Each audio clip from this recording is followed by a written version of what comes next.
Halo, selamat datang di channel saya, channel Wahyu Kironisia. Di sini kita akan membahas segala sesuatu yang berkaitan dengan pengobatan alternatif dan pengobatan tradisional secara santai. Di video kali ini kita akan membahas tentang terapi bekam. Tahukah Anda bahwa darah yang sudah tidak aktif lagi bisa menjadi sampah di tubuh? Jika darah tersebut menumpuk terlalu lama, maka akan menimbulkan masalah-masalah kesehatan. Darah tersebut harusnya dibuang oleh tubuh oleh sistem sekresi. Akan tetapi, sayangnya proses itu terkadang terlalu lambat karena metabolisme tubuh yang kurang baik. Sehingga terkadang kita perlu membuangnya secara manual. Salah satu terapi yang digunakan untuk membuang sampah tubuh tersebut adalah terapi bekam. Terapi bekam atau dalam bahasa Arab disebut dengan hijama adalah terapi yang sudah sangat tua usianya. Pada beberapa sumber mengatakan awalnya terapi bekam berasal dari Timur Tengah dan juga ada beberapa sumber yang mengatakan berasal dari Tiongkok. Akan tetapi, sekarang sudah menyebar ke seluruh dunia. Bahkan dunia barat juga sudah banyak yang menggunakan bekam sebagai metode pengobatan. Terapi bekam dilakukan dengan cara menempatkan sejenis mangkuk atau alat tertentu ke tubuh pasien, lalu menyedotnya dengan alat pompa vakum atau dengan api. Terkadang terapis bekam tradisional masih menggunakan tanduk dan sejenis mangkuk dari bahan tertentu karena dipercaya memiliki khasiat yang spesifik. Terapi ini diyakini berguna untuk mengeluarkan zat beracun dari dalam tubuh dan juga mengurangi rasa sakit akibat peradangan. Selain itu, bekam juga bisa membuat tubuh dan pikiran lebih rileks. Banyak penyakit berat seperti gangguan jantung, stroke, darah tinggi, kolesterol juga sering disembuhkan dengan media terapi bekam ini. Sehingga banyak masyarakat mempercayakan perawatan kesehatan tubuhnya menggunakan terapi bekam. Bahkan karena pentingnya pengobatan ini, terapi bekam juga disebutkan dalam hadis dan di dalam beberapa buku pengobatan ala Islam atau yang sering disebut dengan Tibun Nabawi. Maka dengan itu, bekam dalam agama Islam juga harus memperhatikan faktor kehalalannya.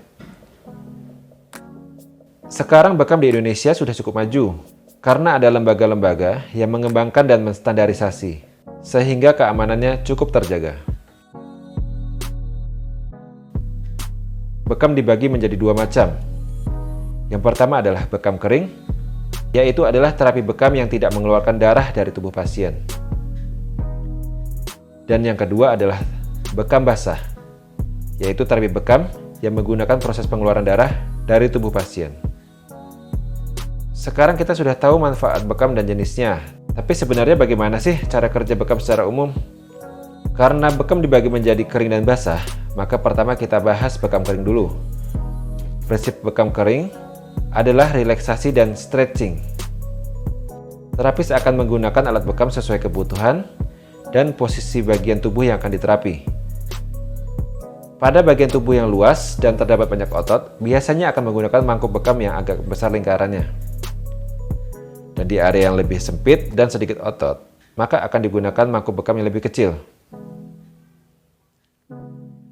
Dengan tarikan di bagian tertentu, diharapkan otot, ligamen, tendon, dan saraf akan lebih rileks dan bisa bekerja lebih optimal. Mangkuk bekam akan diposisikan pada area yang sakit atau area yang berhubungan dengan penyebab sakitnya. Pada bekam kering, biasanya hanya untuk mengobati penyakit yang berhubungan dengan otot, ligamen, tendon, dan syaraf saja.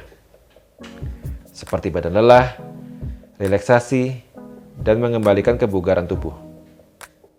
Yang kedua adalah bekam basah.